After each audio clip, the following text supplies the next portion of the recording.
So recording has started. So it's our great pleasure to have Dan here, who is at Columbia. He's a professor there. And Dan has done a lot of really great work, and I'm always looking forward to reading his newer papers because it's always insightful and always there is something to learn. He has done really foundational work on information-directed sampling, exploration more generally, and today he's going to talk about his latest and greatest work. I don't know, but he will tell us what he thinks about that, which is about adaptivity and confounding in multi-armed bandit experiments. Dan, take it away. Thanks a lot, Shaba. Yeah, I am quite excited about this work. So this is joint work with Chao Qing, who's a PhD student at Columbia and is on the call. The basic setting here is we're going to be thinking about exploration problems, something that I've spent a big chunk of my career thinking about. But paying attention to an issue that I personally always kind of swept under the rug in my thinking. And that issue is that often when you're running an experiment out there in the real world, you're interacting with users or something, your actions have some small impact maybe on user behavior, but your experiment likely co-occurs with exogenous sources of variation that kind of dwarf your own impact. And I want to think about how do you start modeling problems like that? How do you think about tweaking bandit algorithms to handle that in our theory and so on?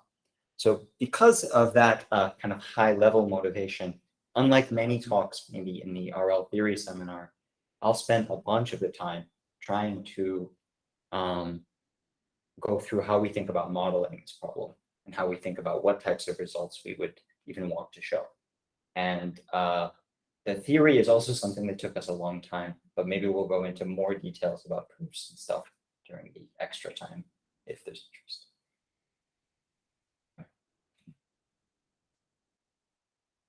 All right, so just to set the stage, interested in all of these interactive learning problems. I guess due to the explosion of interactive data sources following the advent of smartphones, there has been this obsession with models kind of this type, contextual bandit problems or reinforcement learning problems, where the goal is to learn via interaction with the environment. And now here I took a nice little graphic from Stitch Fix, which runs Thompson Sampling. They're demonstrating kind of the simplest form of a bandit problem. You can kind of see the adaptivity and how they're going about picking the best arm among A through F. Okay. And as they go through measuring these arms, they are converging toward whichever one I think is best. Okay. Now, that adaptivity comes with efficiency benefits, basically because as you gather information, you zero in on the most competitive part of the decision space and don't have to spend so much time measuring clearly inferior options. And much of the stuff people in this seminar work on is addressing exploration challenges in problems where adaptivity is just crucial. Okay, so if you think about convex bandit problems with convex payoff functions, you think about bandit problems like online shortest path problems, or you think about reinforcement learning problems. In many such cases, there's kind of an exponential gap between the sample efficiency you can obtain with adaptive information gathering and what you can obtain with non-adaptive experimentation. Okay, so once you see that you can treat problems maybe very complex problems in this efficient way, you start seeing an explosion of interest both in industry and in academia on various types of models like this. Sort of what's motivating us is that nevertheless, randomized control trials are still the gold standard of practice. And what I mean by a randomized control trial is that you fix the probability of measuring each of your arms. And as time goes and as you get feedback, you do not vary on your measurements on the basis of that feedback. You continue to, every time a user comes on during your experiment, just pick an arm uniformly at random and show it. Now there's, technological, sort of just, engineering challenges where maybe you don't want to build a system that can adapt. That's one reason for this. But I think that there's kind of more foundational concerns and ones that I want to take more seriously. So here's one thing that I now have come to believe is sort of a core tension in this field. And I'm just displaying that tension here in a very simple plot that will become a special case of the model we write down. Okay. So in this problem, we have an experiment that runs across time, and you're trying to pick the best of 3 arms and decide which one to use going forward. Now, as you run an experiment across time in this case, there's a kind of exogenous variation that's co-occurring with the time period of the experiment. Okay. And there's sort of a tension here. The bandit literature is really about efficiency via adaptivity. And what that would tell you to do is to zero in over time, basically on arm 2 and arm 1, the more competitive arms, and kind of quickly get rid of arm 3. So arm 3 is bad.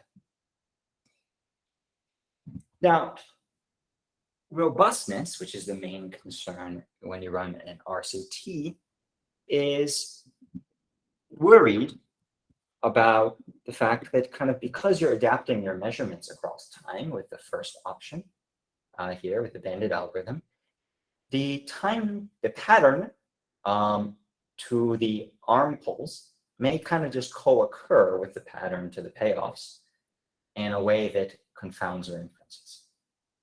Okay. Now, so here, if you were to measure arm 3, so say you measured arm 1 mostly here when it's bad, and you measured arm 3 mostly here when it's good, you reached the wrong conclusion.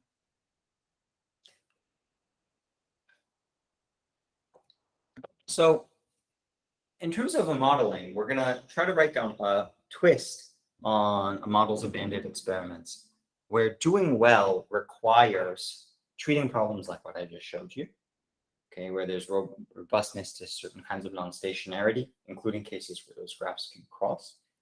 And also, kind of for free, we're going to have some robustness to delay in the reward observations. Okay. Now, in terms of algorithm design, we're going to try to stick with that algorithm that Stitch Fix is using, okay, and just twist how it's used. Okay, so we're going to create kind of a careful but sort of simple twist to how one would usually think about applying Thompson sampling in such problems. And in terms of theory, we're going to basically try to stress test whether we've preserved what we like about Thompson sampling. Basically that, and we'll stress test that by looking at kind of easy instances where non-stationarity is not a problem, and see whether we get the kind of sharp asymptotic efficiency results, loosely I think like sort of in the favor of the Lyon-Robbins efficiency result. And in terms of robustness, we're going to stress test whether this algorithm still does as well as an RCT in the cases where there's extreme delay, extreme non-stationarity, and really the environment is quite nice.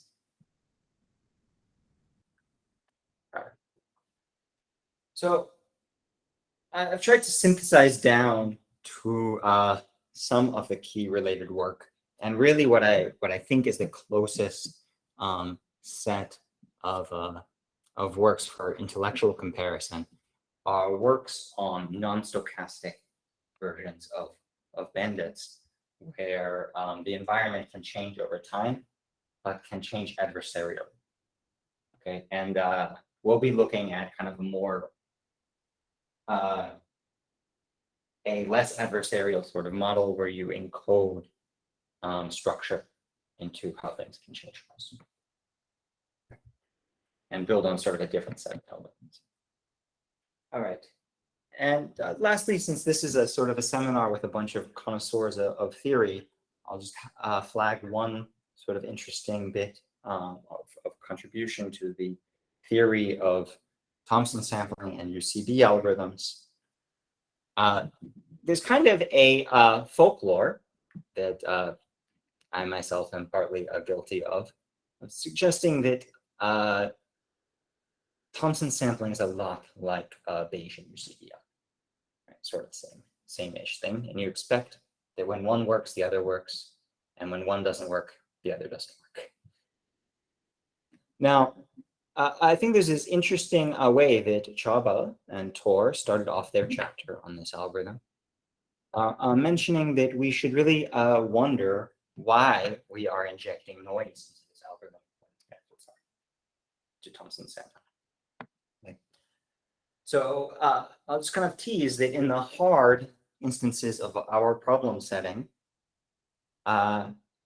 a deconfounded UCB algorithm that's really just the analog of the Thompson sampling algorithm we run just utterly fails, whereas the deconfounded TS succeeds.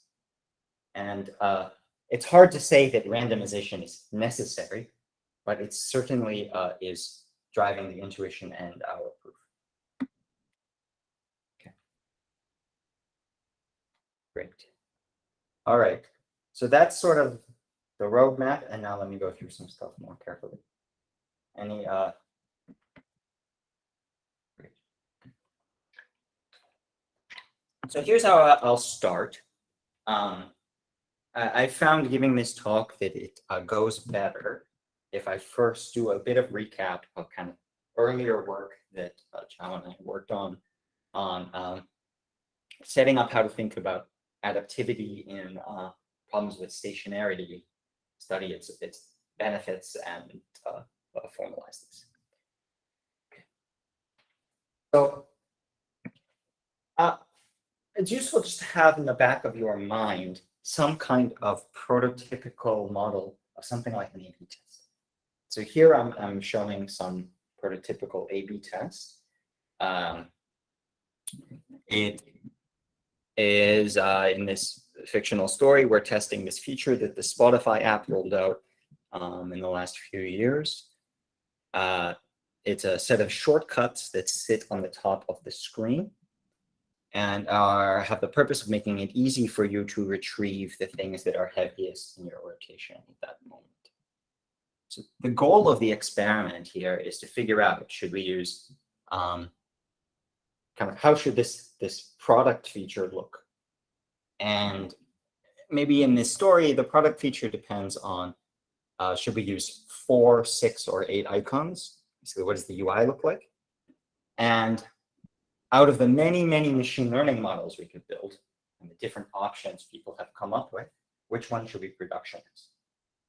Right. So personalization's here. It's in a way in this A/B test because we're using a personalized model, but it's just kind of defining the arms. Personalized machine learning. Okay.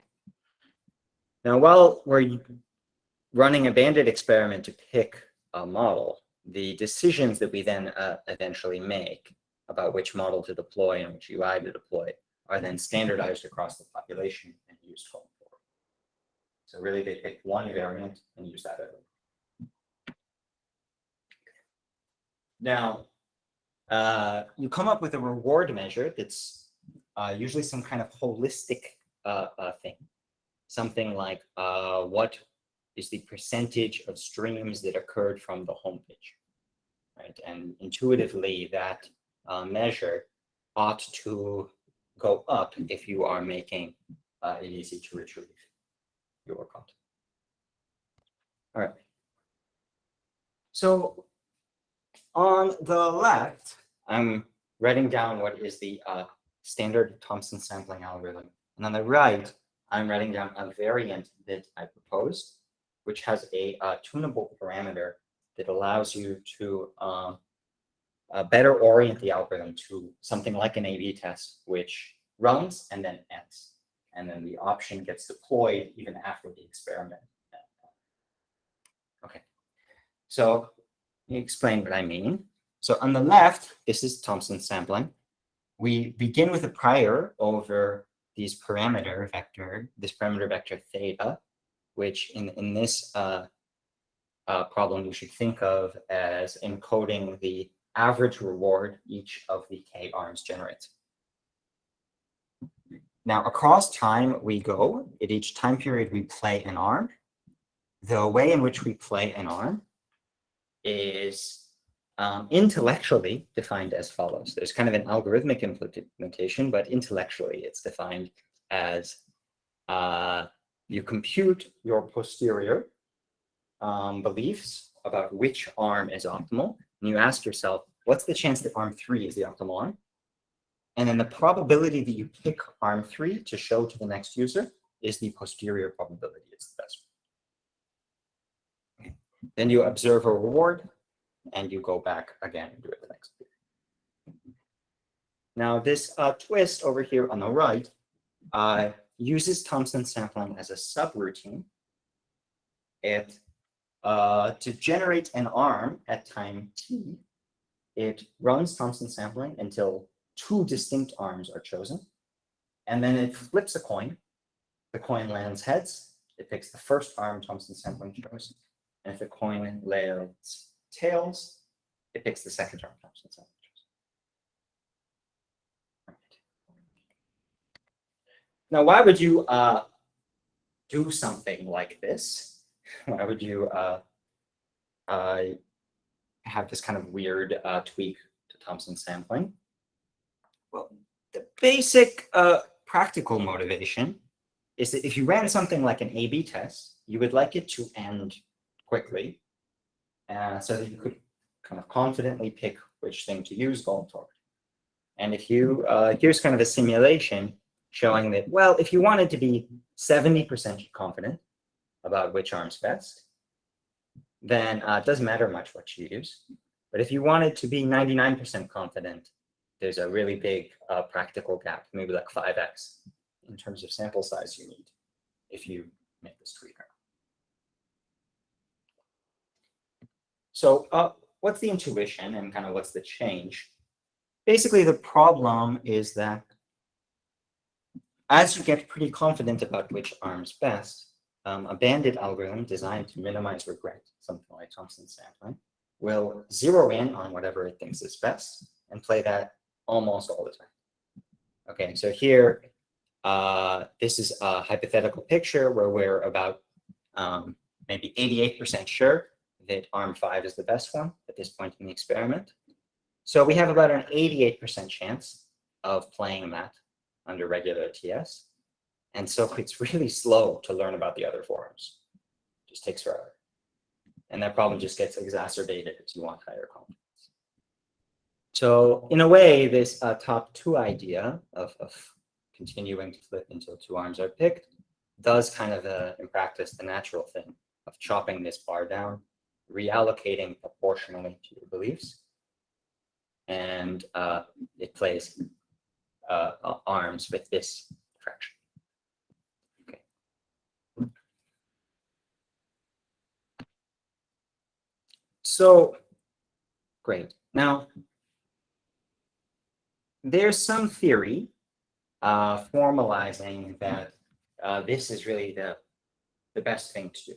You can't beat an algorithm like this with the right bias for the coin. And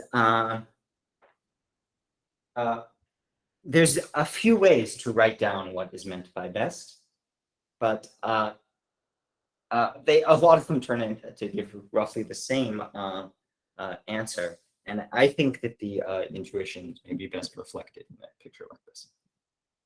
So here we have, I'm comparing what would happen under this top 2 TS algorithm and a uniform algorithm, which just runs like an RCT and plays arms equally often. So here you can see that the RCT is balanced in terms of measurements, whereas the bandit algorithm plays very clearly inferior arms, here the one with low success probability, much less often. Okay. But the manner in which the bandit algorithm balances, is imbalanced, makes the something about the evidence it gathers completely balanced. So here I've plotted the following measure. It would spit out 30 if the chance that an arm was optimal under the posterior was e to the negative 30. And you can see that these, on this log scale, those probabilities are roughly balanced under the way that we've, the frequency with which we've measured. Okay. And you can understand many of the asymptotics of bandit theory as roughly doing this. Great. Let's just end here. Now, I think for many of us, there's kind of a struggle. Just, is my problem one where I care about regret in the experiment? Or is my problem something like that A/B test, one where I need to make sure that I stop the experiment so that I can use it on a population? Is it a best arm identification problem, people's usual parlance for this? Or is it a, I don't know, regret minimization problem? Okay. So my take on this would be that this information balance property is common to both formulations. And so many problems that sit in between these two are optimized by very similar algorithms. So the paper I'll mostly focus on today looks at an extreme where you're really only interested in what happens after the experiment. But Chow and I are working on kind of a note that shows that as you set this tuning parameter, you nail all these problems that go into it. Okay. So that to me seems exciting in a way, but we have not really dealt with the fact that if you looked at the data from an A/B test, it does not look IAD. It looks more like those pictures I showed you where trends are going up and down crazily all across. So one of the shifts to our thinking was to realize that there's a way to model problems like that also by incorporating context. And so you have to kind of just bear with me on that, but I'll show you how to model that picture using context. And so here in the second part of the talk, I want to write down a twist on the model I just showed you, where we, in the process of running the experiment, we observe a bunch of other stuff passing. So we observe things like the day, the time of the day, and so on. We observe whether there's a promotion running for that user, which sits above the shortcut. We observe things about the user, things about what they did in the last 10 minutes. We observe whether they're using voice commands, which really maybe messes with their likelihood of being impacted by this truth in the first place. Okay. Now, a thing if you were thinking of the problem kind of motivated by an application, something it might seem like a big assumption otherwise, I think becomes clear. Just you don't really need to run the experiment to know a lot about the context distribution. If 1% of the users go into an A/B test, you see the context for the other 98%. And you also log these contexts for the months and months before the experiment. So I'm going to basically assume you know a lot about contexts, but you don't know about the efficacy of the different treatment options. Okay. So here's going to be the model, keep that in mind. We're going to run an experiment where the goal is to learn which arm to deploy throughout the population, right? Because I'm rolling out a future, and across all the future contexts. Now, with perfect knowledge in such a problem, we would pick the following arm. So this notation now recurs. I would pick this thing I star. It is the arm that has the highest average treatment effect. It generates the highest reward on average. This thing is the population average reward function. And it takes an average across the population distribution of contexts. And then I assume that for a given context, I'm facing basically a reward model like a linear bandit, linear contextual bandit. There's a feature vector encoding the context such that for an uncertain parameter associated with the arm, I measure the expected reward I get in that context is linear. So prior knowledge is going to be reflected here in two ways. One is we're assuming that you know this population distribution W. Keep this arbitrary because we'll use this to model a few things in a few other ways, but the canonical choice you should have in the back of your mind is you look back at the users who arrived to this homepage over the last 2 months, take the empirical distribution of contexts to be the context distribution for your 1-week experiment. Not for your experiment, but after the experiment, what you think you're going to face in the future after you roll things up. Okay. Now, the second thing is we're going to begin with a prior distribution. And here, you sort of have in mind is that you're a company that is trying to price products, but you sell lots and lots of products. So even before this particular price experimentation, you have a ton of data that lets you understand that certain segments are price sensitive and others are not. And there's been a bunch of work recently, Chabas on a couple actually, that explicitly try to model learning prior from such a. All right.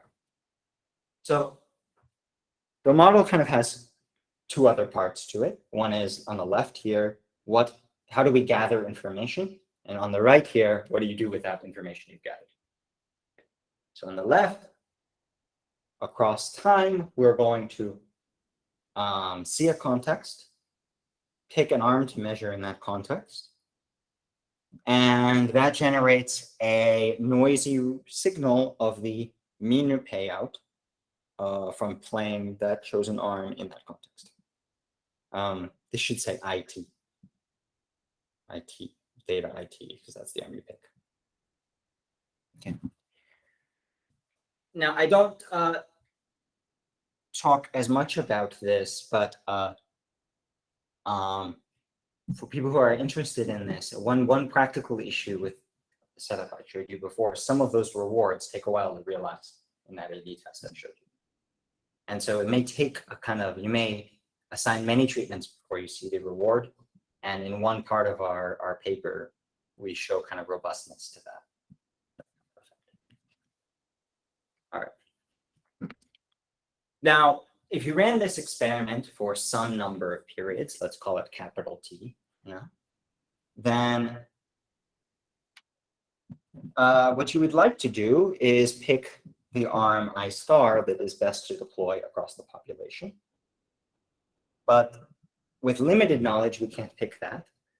A Bayes optimal decision maker would pick this arm, the arm that offers the highest expected reward given all the information we have so far. And this random variable here, delta t, measures, if you were using this selection rule, the performance loss due to having had to commit to an arm with limited information.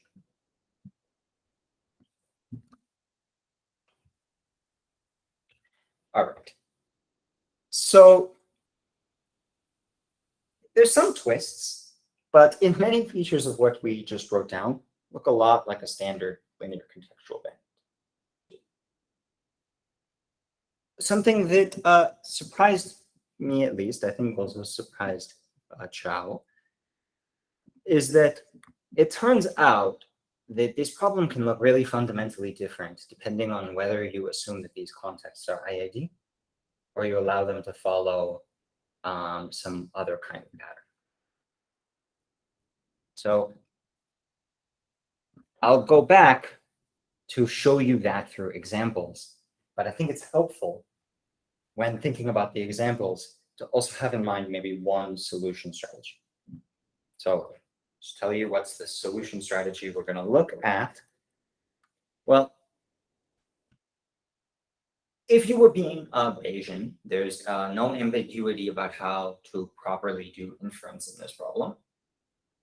So as observations were gathered, you could track beliefs about these uncertain parameters that encode how well each arm performs on each subset of the population.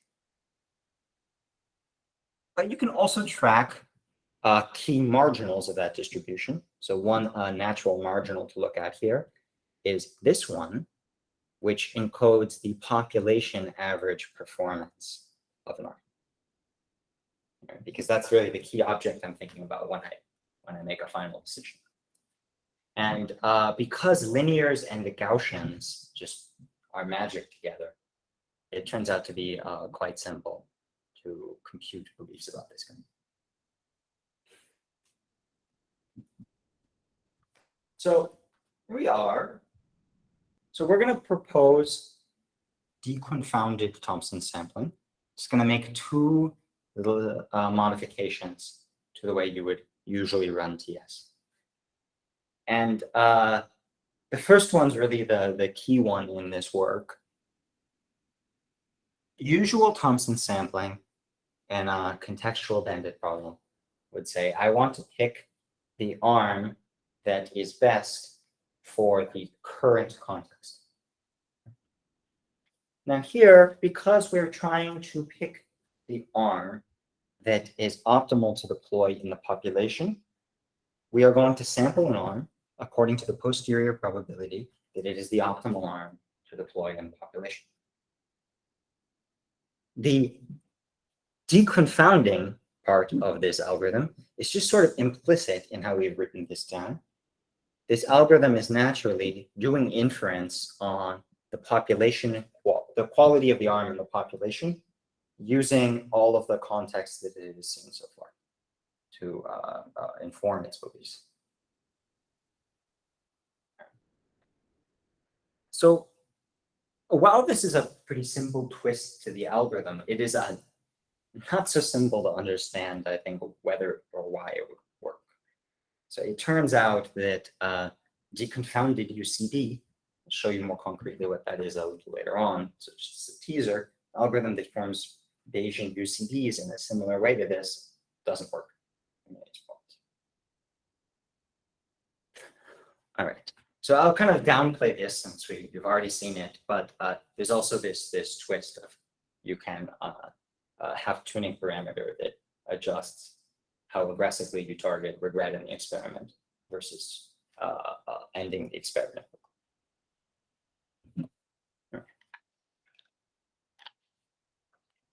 Oh, this is a detour to discuss policy learning. Okay, so it's only, I think, 2 slides, but just so you can see, the problem I just formulated, I think, sits up here in this corner of the space of ways you could formulate a problem. And I've kind of already discussed how you might interpolate between 2 objectives. One where the goal is to get high reward during the experiment, and one where the goal is to end the experiment quickly and quickly. And I've discussed kind of this part of trade-off curve. And maybe what's important for us is that you're not literally 100% of the way to the left. Now, there's another a factor here, which is I discussed this kind of prototypical A/B test setup where you pick one arm and then deploy it to everything. If you're like me and you were kind of reared on studying reinforcement learning and contextual bandits, that seems strange. Like, why don't I want to get the highest reward I ever could in every single period? So here's a way to interpolate in between. And I then in the third slide of this section, I'll discuss maybe why this is natural. So you could generalize our setup, and some part of our theory generalizes, but not all, to the following kind of one, where what I want to pick is not the best arm, but the best policy from a policy class. Right? I want to pick the policy that does best on average throughout the population. If this policy class is completely unconstrained, you get kind of the usual model in which people study UCB and TS for contextual. If this policy class is very heavily constrained, you get the formulation we just wrote down, where it only contains mappings that are invariant to the context itself. Right? You pick the same for every context. And in between, there's formulations that work with restricted policy classes. All right. So I don't know, I'm going through this in case you kind of have cognitive dissonance seeing that other formulation. I think that'd be natural for many of us. So you mentioned that if you actually then take that lens and start looking at what is done in the world, and there's really a lot of problems where 100% personalized policies are not what people want to deploy. And you can come up with many reasons. In the A/B testing problem, it would just be really annoying if the context includes what I did in the last 3 minutes on the app. If the UI changed every time I clicked into something, it would be really, really an annoying experience. Right? So this consistency and variance of the UI across contexts is just built in. It's also really expensive to maintain 100 different machine learning algorithms. They want to pick one and deploy it. Now, there's also sort of sample complexity benefits. You'll see that in theory. There's fairness things. So Amazon, a long time ago, got caught testing some kind of personalized pricing scheme. And it was an immediate scandal, and they have not gone back since. So in my field of operations research, lots of people study personalized pricing, but you don't see it that much. In the pricing. Okay. Last one, McDonald's has many stores all across the United States. They're very, very similar, right? So if they roll out a feature in one, they're rolling it out probably in a whole region or maybe the whole country. And that's because consistency is part of the promise. All right. So if you're in on the formulation, this is where things I think get interesting. The first plot here is going to show you how do you model a problem like this one using the framework we just wrote down. So here's how we generated it. And as simple as this is, it was kind of an aha moment for me. You could always take the context to be an indicator of the time period at which the decision was made, even if you have no. And so that's how we generated this. We took, because we have linear models, we took the context to be the teeth standard basis vector. So it effectively picks out that this is period little t, at which you pick the arm. We picked this population weights W so that the ideal choice is the best arm in hindsight. Kind of the, you want to pick whichever arm was best over the period of the experiment. Now, this model is one that's, there's a goal, I think it's pretty familiar to people who work on non-stochastic bandit problems, where in that model, usually you would allow these thetas that encode the performance of an arm during a time period to be picked by an adversary whose goal is to mess you up. Now, what I like about this more Bayesian formulation is that there's a natural way of encoding which kinds of patterns we think are plausible. So to generate this plot below, where the curves never cross effectively, it's just an additive shift to the curves, we simulated a model where the arm parameters are governed by latent draws of an arm-specific effect. This is just how good is arm I relative to the others, and a time trend. Now, this is actually not a hard instance of our problem. I think it probably is an easy one. Because if you took two arms and you measure them very close together in time, and you took the difference in the rewards they generate, you basically get an IID draw of the difference in the mean rewards they generate, the difference in the arm-specific effects. Okay. But there's a question of what is close together in time. And picking this bandwidth parameter, kappa, differentiates this plot on the right, where things change very quickly across time, and this one on the left, where things are pretty static across time. And I imagine you would have to calibrate this to data if you ran lots of pricing experiments. All right. So that's not, I think that's already a pretty interesting model, but it's not the one that breaks all these algorithms. The one that breaks all the algorithms is this one. And it is generated essentially by allowing those curves in the previous picture to cross in bad ways. Okay. So to motivate this, I'm going to imagine that what you're going to do is run a 1-week experiment. You want to figure out how to price an Apple tablet, so an iPad. But you cannot come up with a pricing rule that makes the tablet cheap on Thursdays and expensive on Saturdays. Because people will figure this out and they'll buy it on Thursday after the experiment. Right? It's kind of needs to be the same price throughout the week. Nevertheless, there's trends throughout the week.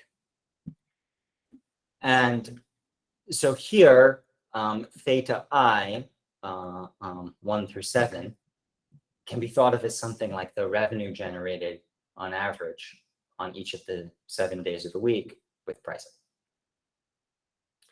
And our goal is to pick the arm that does best on average throughout the week and deploy that going forward. Now I'll extend this latent variable model where now there's an arm-specific effect. That's this overall, just an effective arm. A day-specific effect, so time trend, that's shared across all, and an interaction effect, which says that for some reason, that high prices are just especially effective for the people who shop on Saturdays. Now, hard instances of our problem basically look like ones where there can be a high variance, prior variance to this effect, allowing things to be very chaotic across time. Okay. So you run the experiment like this.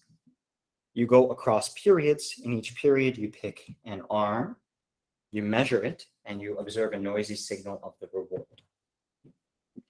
The special feature here is that the rewards, the context structure looks like this. It goes Monday, Monday, Monday, Monday, Monday, Monday, Monday, Monday for 1/7 of the users. Then Tuesday, Tuesday, Tuesday, Tuesday, Tuesday for 1/7 of the users. Wednesday, Wednesday, Wednesday, and so on. Okay. So Sunday happens only at the very end of the experiment. So there's basically two challenges here. One that is maybe not so surprising is if you don't model day of week effects, you get into trouble. Right? If Monday is kind of very particular and not similar to Tuesdays or other days, you have to somehow account for that as you work with the data. The second one, a bit more subtle, is that if you, even if you correctly form beliefs, then there's a Sunday specific effect. And you just have to wait till Sunday to learn that effect. And so you can't learn how an arm does on Sunday completely until you get to Sunday as well. So you have to wait to the end of the experiment to resolve all uncertainty. And this kind of delay that's intrinsic in how we've written down the problem is kind of the enemy of adaptivity. So we go through formally in the paper and show that, well, you can construct versions of this problem where if you just ignored day of week effects, you would fail to sample certain arms, commit to whichever arm is best on Monday. And therefore, you just fail to learn the correct arm to deploy, no matter how much of an experimentation budget you get.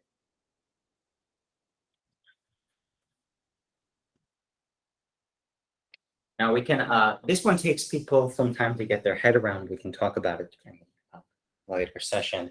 But it turns out that if you wrote down a natural deterministic algorithm like UCB, it can get stuck.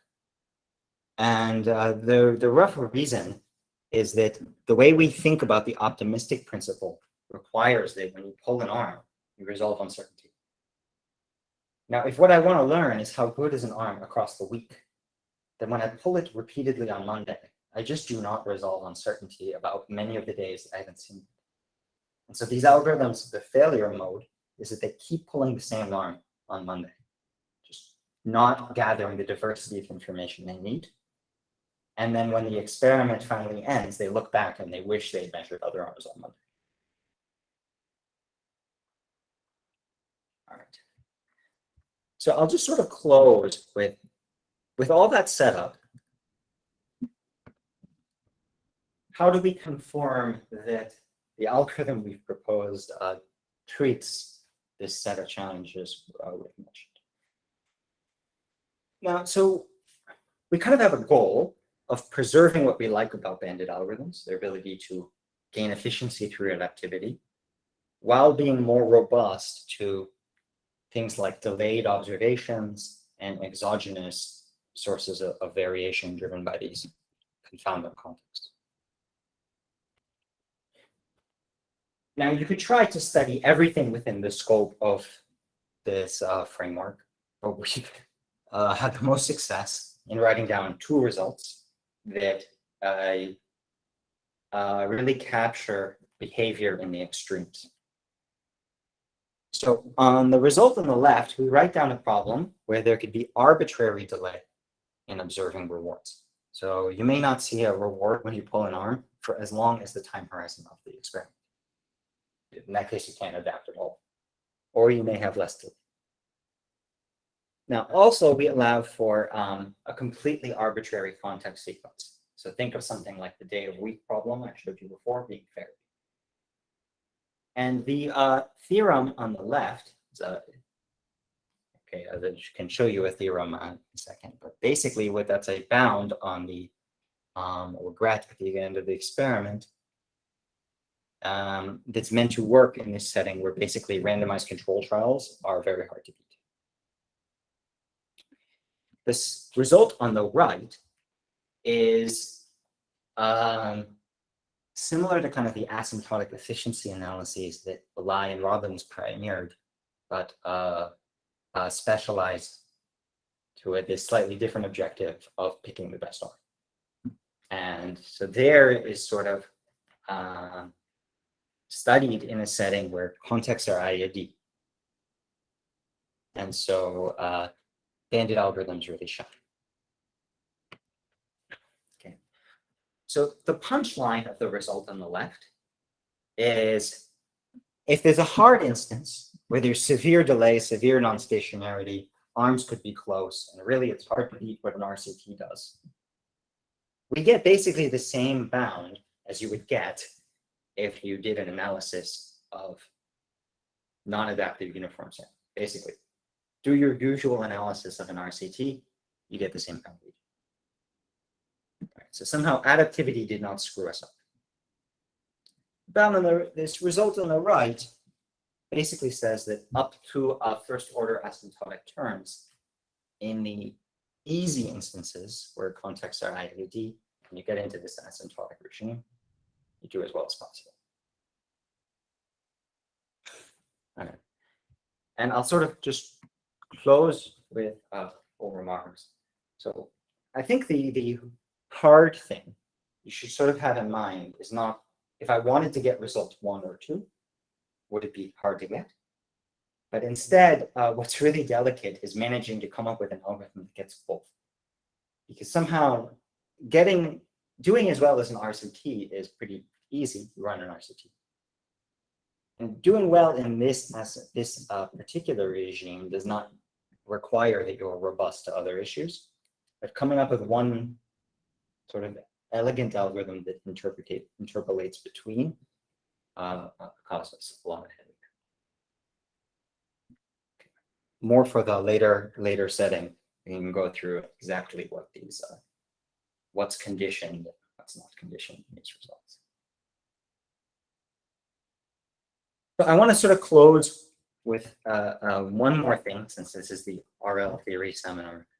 Say that this if the most common way of analyzing something like Thompson sampling is to reduce it to UCB, and here UCB does not work, then you're going to need a different way of approaching the problem, right? A totally different strategy. And so in these for the first result, the robustness result, we came up with what I think is a pretty new way of analyzing algorithms like this, which uses implicitly the sampling probabilities under Thompson sampling to implicitly work with an inverse propensity weighted estimation and use that as a proxy that bounds the posterior distribution. So randomization is kind of key to the proof, and it's a little different from other ways people have usually perceived this literature. So if you're, say, the hosts and sort of connoisseurs of these different proof techniques, you might be interested. Okay. So, all right, I did not make it to 10 minutes of questions, but I saved 5. So, thanks, guys. Perfect. Very good timing. Thank you so much, man.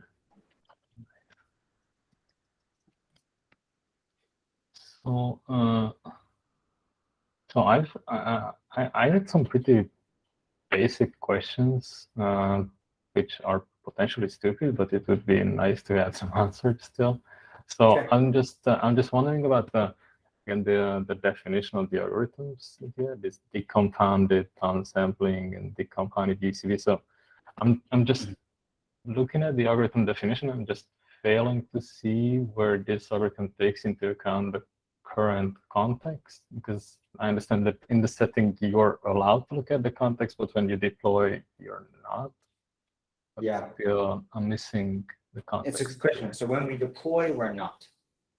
So the hard part of something like the asymptotic theory, where you really are saying this is the exact optimal algorithm in some limiting sense, is to show that despite the fact that this algorithm does not look at the current context when picking an R, it's asymptotically efficient. So the reason it's possible is that your goal is to find a fully standardized selection, so a single arm to deploy throughout the population. And so it's plausible that you could learn that without taking the current context into account when picking an arm. But it's subtle, I think, that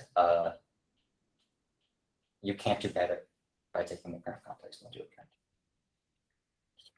So when you say you cannot do better, and you mentioned some notion of efficiency, so like what is exactly that?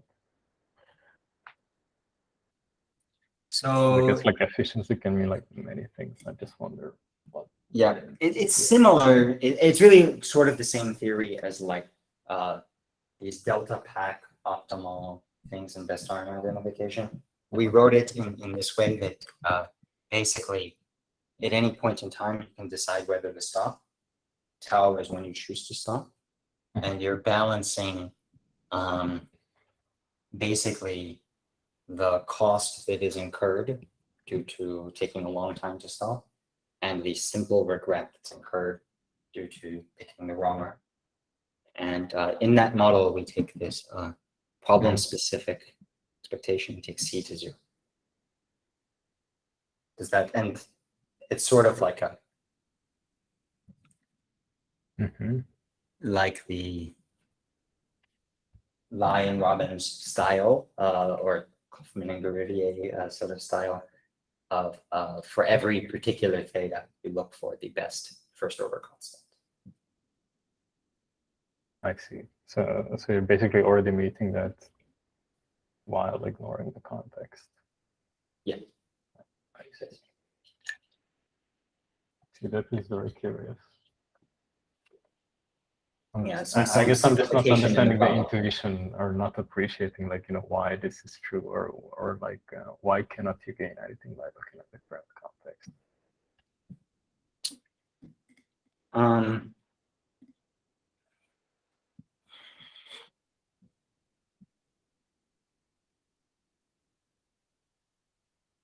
Maybe a little too detailed, but Yeah.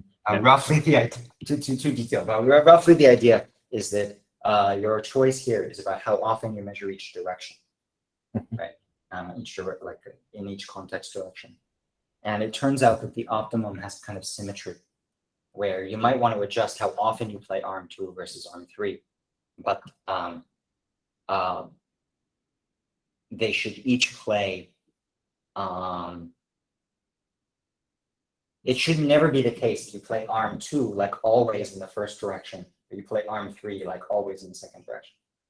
Instead, like balancing is good, and that leads to just random allocation almost with certain ones.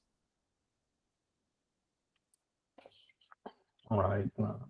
So my thinking was that, well, maybe you see like a certain context and you say that, okay, well, from what I know about the distribution, this looks like a very rare context. So this is my chance to like reduce my uncertainty about this, but maybe you don't care eventually about that because you care about the objective of, well, your final deployment.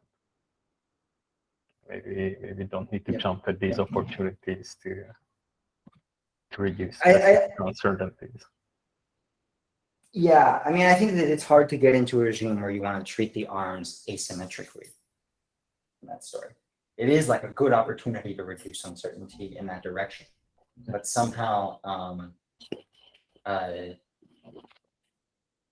there's kind of a fixed bias you give toward one arm versus the other that's independent of which direction it shows up.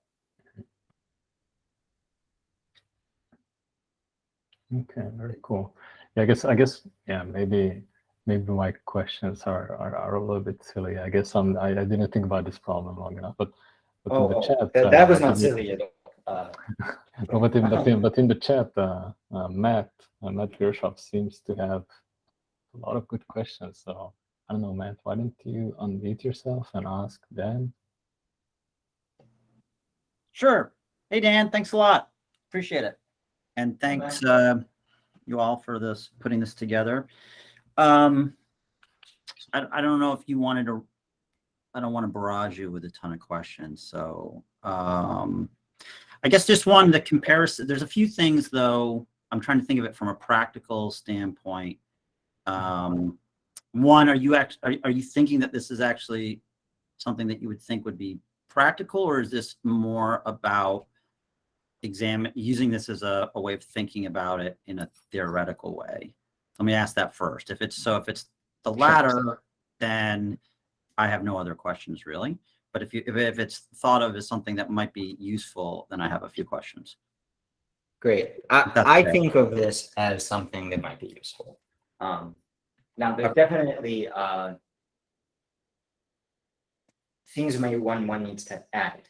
So it's not quite, I think, at the point of like, okay, productionize exactly this.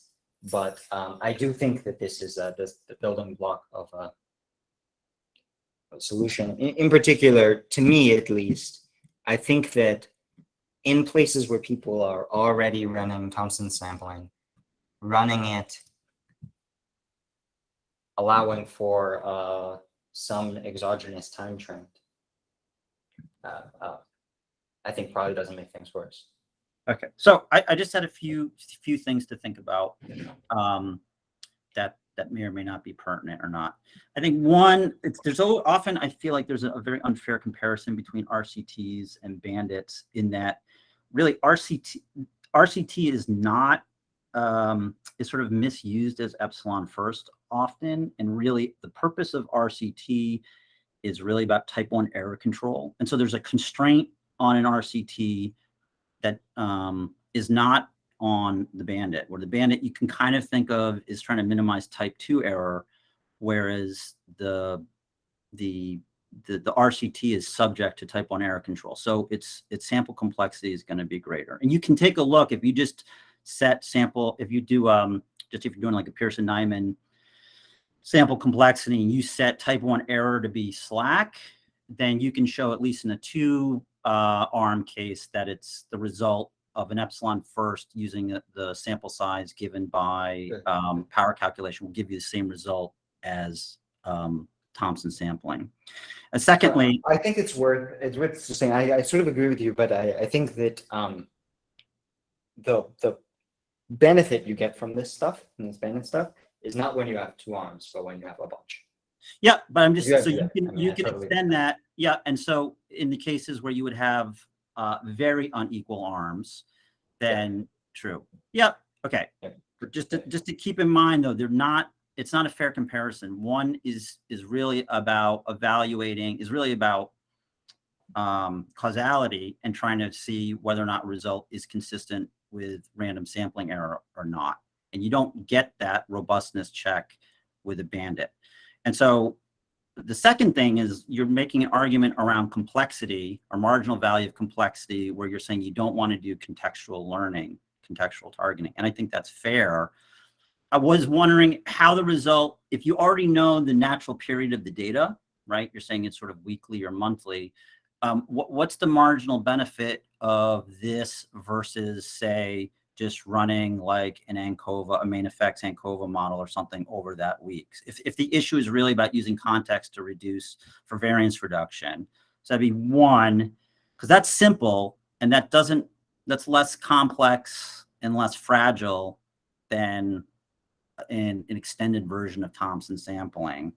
And then two, I think you were talking about pack learning quickly, but we're not playing Go here or Atari, and we're doing digital marketing in at least the use case you use. And in most cases, or often, we're likely to be in a null world where, there really isn't a non-trivial solution. So it'd be good to know, using your approach, how would I know from the results, or would I be able to know from the results whether or not I'm just modeling noise or not? And I think that gets back to the type 1 error control. Okay. So we'll take them in sequence, and I can't remember in good order. So in terms of the first issue, I think what I find is, imagine that the natural period of the data. First, there's problems like this where there's kind of no period to the data, but there's just I think there's 2 types of trends we can capture. One is like this, where there's no period, but there's a consistent winner. So there can just be weird stuff going on. I guess just if there isn't a consistent one, so like we don't know that. That's all. So we're not playing a structured problem. So the cases where it could be there's no structured winner, we don't really know. That's the important part. So And in cases where there's periodicity you build in, what I have in mind is cases where the period is relatively long compared to the time period of the experiment. So there's something like the day or week problem is really the extreme case where the period is the entire experiment. The question we have is not, could you run an experiment while having proper inference? Because I think an RCT of the length of the periodicity does that. The question we have is, can you adapt? Right? Because sort of, if you have many arms and a bunch of the arms are junk, then what I think of as the primary intellectual benefit of adaptivity is that you don't waste much time measuring the bad arms. But you And want to, okay. Yeah. But there's a, So- it'd be useful to know, not just intellectually and thinking that it's wasteful, but practically, when is minimizing that cost worth the additional cost of all this extra complexity? That's an important, that would be useful to know. Yeah. So I guess I find that I think that part is a question that is not really about probably this work, but really it's just, should I run? Imagine there's no issues with non-stationarity. Is it worth having Thompson sampling? Right. And if the arms are, if you have 5 arms and they're all roughly equal in quality, it's really no benefit. It's very small. It's when you have substantial benefit to zooming in on the best part of the decision space that adaptivity is really crucial. And so it's sort of, I guess, what we're trying to what we're presupposing here is that there are problems where it's been the case in the past and you expect it to be the case going forward. You might face settings where a bunch of the options are just really not as good as the others, and you want to zero in. Right? You're doing multivariate testing, you want to zero in on the best part of the decision space. If that's not the case, then probably don't use bandits. But yeah, but you just wouldn't, I'm just saying you might not know it a priori, where you are. And so Yeah. I guess what I'm asking is that if you would be interested in doing any simulations where you would see when, like the nature of the problems, when it would be worth doing something adaptive versus like a simple ANOVA or something. And like, when is there the threshold? When is the payoff to adding the complexity to the algorithm? We're just thinking like that. Yeah, so one, it's a good question.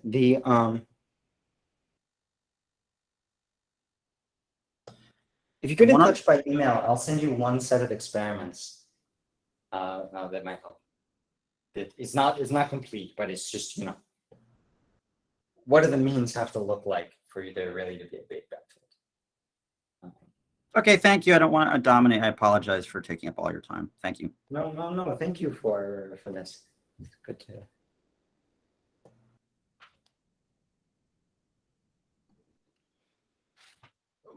Can I follow up with a quick question on this? So I was wondering about, okay, so the key question here, I like this example when you have this full period, or the natural period is the length of the experiment. It really brings out something unique about this whole setup, and stress tests a lot of the other alternatives. But then the question is this question of, can we adapt RCT? And not only the question is that, but the question is, and that was, I think, what Matt was also trying to get to, is whether it's beneficial to adapt, and when is it beneficial to adapt, and to what degree can you adapt in this setting? And it seemed to me that the theoretical results currently are not addressing this, but maybe there could be some way of doing this, like other than just running experiments and getting some numbers. I firmly believe that there is room for adaptation for sure. Somehow we should be able to write down some results. So what are your thoughts about this? Yeah, yeah. So the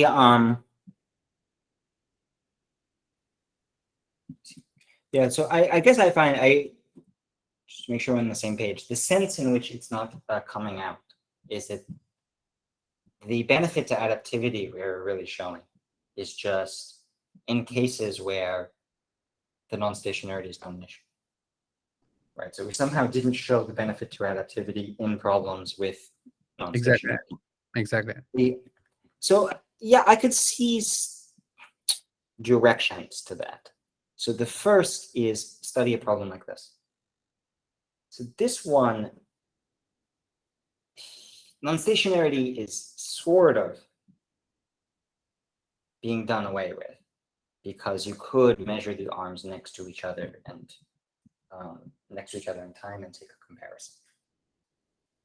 So if there's actually a fixed additive time trend, I think you could start making progress. In between,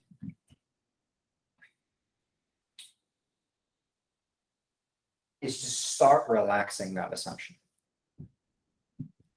Just basically have the arm effect and the time effect, and then start constraining what the interaction effect can look like. Right, so that Sunday just cannot look so weird. You can't have an arm that's worse than all the arms Monday through Saturday and severely worse, but suddenly on Sunday is 9 times better, and so it wins.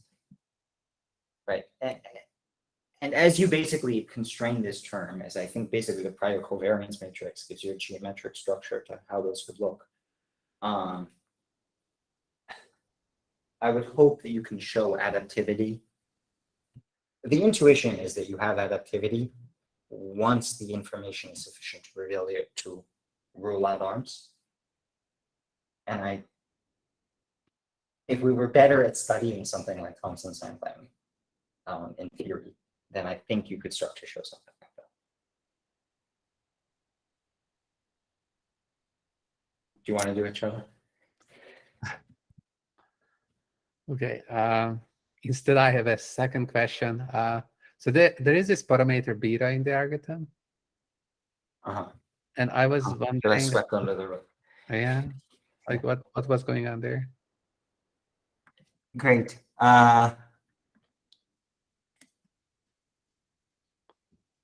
Okay. So in one part of the paper, we need to, so the default choice we usually recommended is 1.5. Right.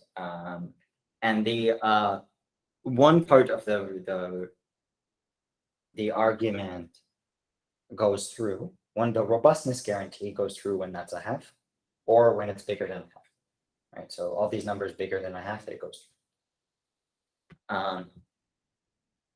The optimality in terms of minimizing the length of the experiment, that second part of the result, where it's like asymptotic optimality, where all you care about is stopping the experiment soon, picking the best arm. That could require, to getting it exactly optimal requires you to tune the beta. So we have in the paper an algorithm to tune the beta. If you use the beta equals 1/2 there, you get a 2 approximation.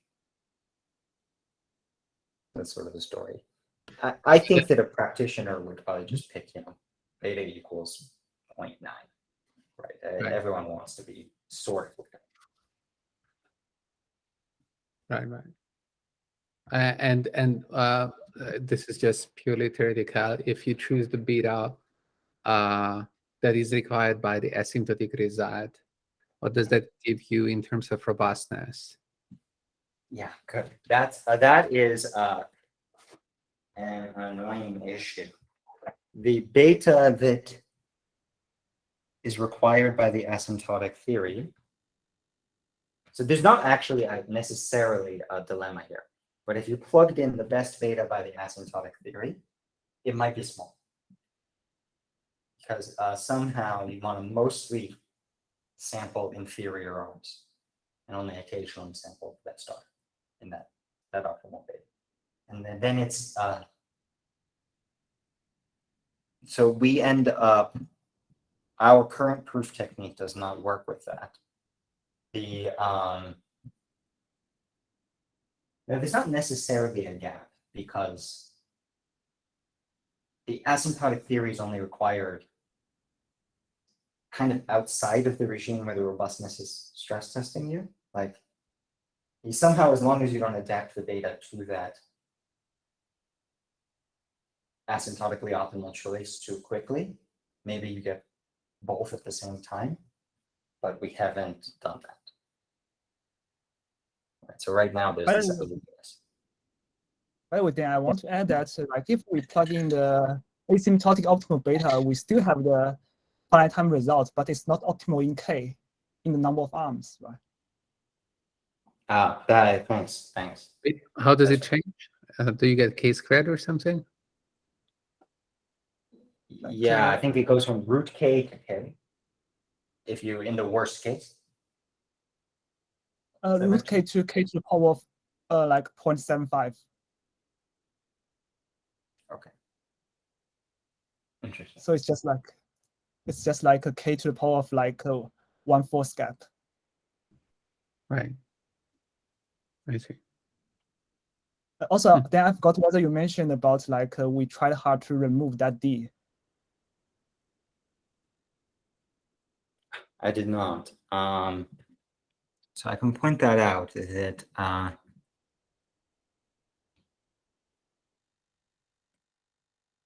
so in this so maybe one interesting thing is if you looked at like something like that day-a-week example, but now you had many days. So rather than 7, you have D days. One concern is if you do the proofs the wrong way, you would end up depending on the number of days. Even though the decision you want to make is pretty simple, you really actually only want to pick the best of K arms.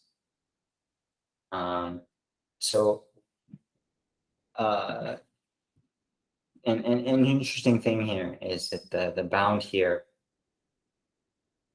shows effectively no dependence in something like the day-of-week problem for the complexity of deconfounding. It's just the usual bound we're used to.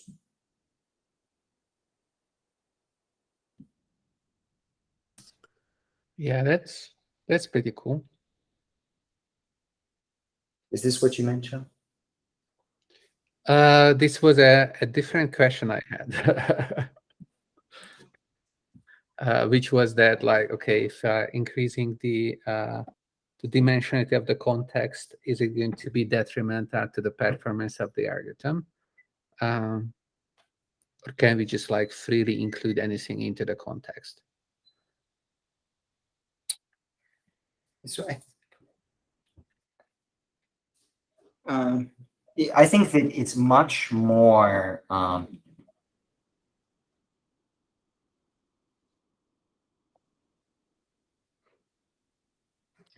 because it's sort of being used to deconfound. The penalty is much more. I think one challenge is if you use the usual confidence sets in the UC literature, they have D in them. So you have it before you even start. So you have to go a slightly different route to analyzing things. Yeah, if the contexts are not controlled, then you could avoid that D, right? Like if the contexts are not under your control. Like the problem, the D needs to come in because oftentimes the covariates are controlled at which you are collecting data. And here you're explicitly assuming that is not the case. So you can use the different approach, right? That's right. I think you just you have to use this different approach in the analysis, but you're exactly right that you can. And that's the reason, I think. And so that brings up the next question. So if for some reason we decided that we want to use a mixed approach that you were also talking about when you have this policy class. So maybe some part of the context is going to be used for choosing an arm, and some other part of the context is not. What survives of these results? Do you have any? So, yeah, what survives? So what survives is really kind of like a third result. That one cannot have three results in a paper, so this is not in the paper. But I think sort of you can just say contexts are IAD, and you have a particular policy class. You can analyze Thompson sampling over that policy class, come up with some bound that depends on how complex the policy class is. So that's some, it's Russo 2020 question mark. Russo, it's when I finish my referee reports, in I don't know, 10 years or something. So yeah, but I think that so roughly in the story you're saying, say that you had D dimensions that you use to personalize and P other dimensions that you use as controls. This, I think, would depend on D, the part that is used for person.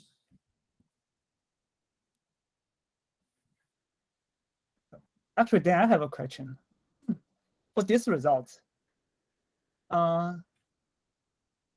like first question is that if we are for this result, if we are considering linear model, then if you set the learning target as what you said in your original ideas paper, there's a like a appendix, you set the learning target to be theta.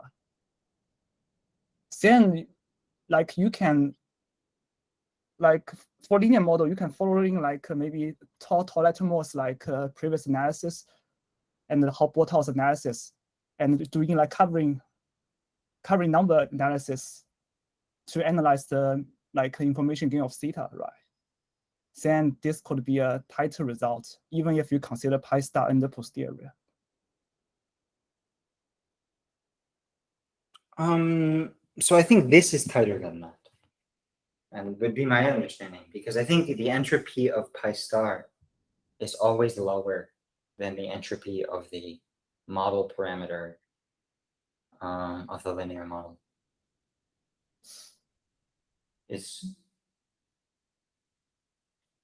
So I think, and one case where there's a big gap is if there's only k actions that you're picking between. So then it's like log k versus k is the entropy. But maybe.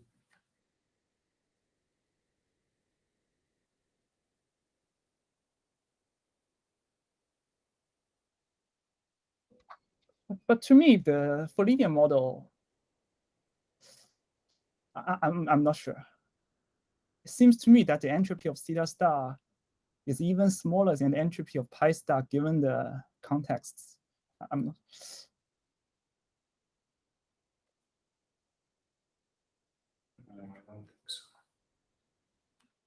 I don't think so, because it's just it's a data processing inequality.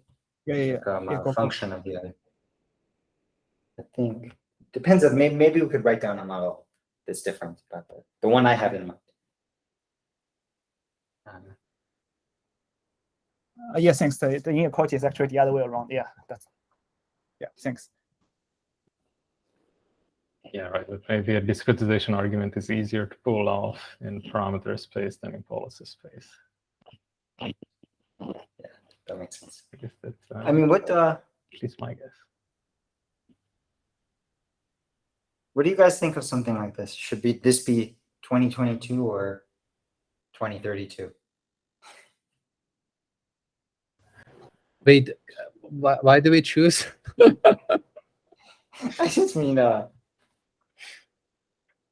anyone The who's a limited priority of time. this paper? Oh, it's 2020. Should be 2020. So go back in time.